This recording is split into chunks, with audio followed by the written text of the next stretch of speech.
Ay, ano? May butas po. Oh. Lagi pong may butas dito. Ayan, ang laki. Pinapasakan ko po kasi baka may ahas sa loob. Kasi po yan, kusina po yan, hanggang dun sa kusina ko. Baka lumusot dun yung ahas. Kaya po nilalagyan ko po siya ng mga bato. Nang hindi na po siya makapasok. Pukin natin guys. Ayan. Ayan.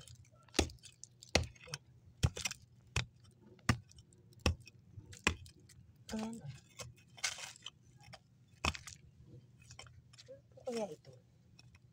Mga daga. Ang lalaki ng daga dito guys. Eh sabi ng ano, pagka may daga daw, may ahas. Takot naman tuloy ako. Ayan oh. Lagi po dyan may may butas ng, lagi po siya may naguhukay dyan. Yung pala'y daga. Minsan naiyak. Sabi ko, naku, baka inuhuli na ng ahas. Yan guys, yung aking kamote. Yan.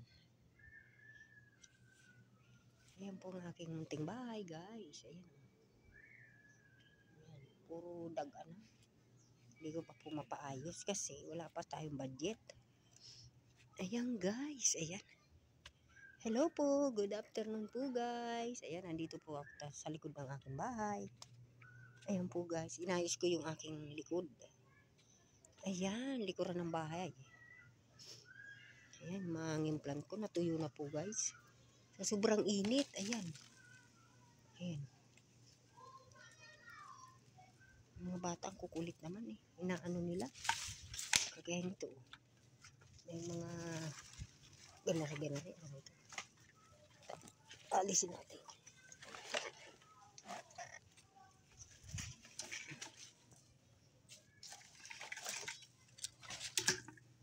Ayan guys. Oh. Ang daming mga kahoy-kahoy.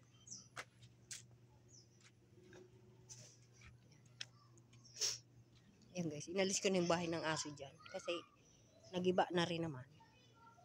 Nilagyan ko po ng mga halaman. Ayan.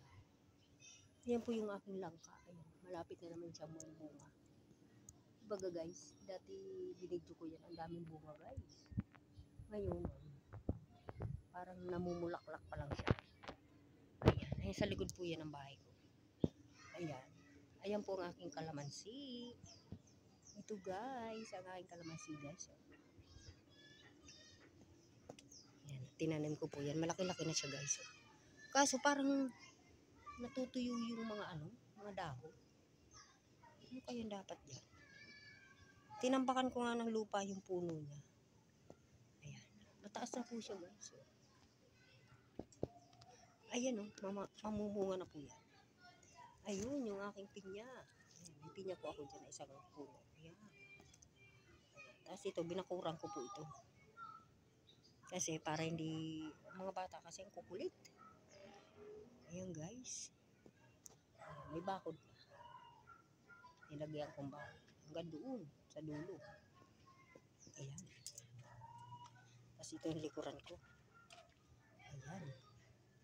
Ito po yung lagi kong ginagamas. Kasi, baka magkaahas. Ayan guys. Oh. Tapos ito yung gabi. Yung mga tanim kong gabi. Ayan. Kakatalbos ko lang po. Ayan. Meron na naman siyang dahon. Kukuha ko pala. Ayan. May dahon na naman. Mabilis po silang magdahon. Ayan guys. Yan mga kahoy ko. Yun. Yung tinanggal ko po yan doon sa bahay ng aso. Tinambak ko muna. Para may panggatong ako. Diga guys. Ayan. Ayan yung aking ano bang tawag dito? Papaya. Ayan guys. Di na nakalaki. Kasi po, kada magtitinola yung aming kapitbahay, laging nanunungkit diyan.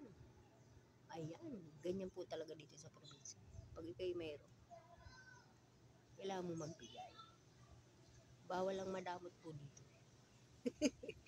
Ayan guys. Ayan. Ayan. Di na po nakalaki. Sa totoo lang guys, hindi napakalaking malaking papaya yan. Kaso, pag lumaki-laki, wala na, susungkitin na. Wala ka nang magawa. Yan guys. Yan, hindi ko na napalaki yung aking papaya. Wala eh. Kailangan nila eh. Ayan. Ganyan talaga tayo guys. Mapagbigay. Para tayo i-bless ni Lord. Pag tayo mapagbigay. Di ba ga? Naku, bakit naputol yung aking halaman din eh? Sinong pumutol? May dahon na iyan eh. Ayan. Ayun. Ayan po ang aking mga halaman. Nilipat ko po din eh. Kasi baka gumuho yung aking balon. Pag niyak-yakan ng mga bata. Ayan. Kaya pinalibutan ko po siya ng mga halaman. Ayan guys. Idilig-diligin ko na lang. Ayan guys. Ayan, salamat po guys sa mga viewers ko. Ayan, salamat. Marami pong salamat guys. Sana lagi po kayo manood ng aking mga videos. Ayan. At don't forget to subscribe and like and share. Ayan, para pakipindot naman po yung bell notification para lagi po kayong updated sa aking mga videos. Ayan, salamat po guys. Bye-bye.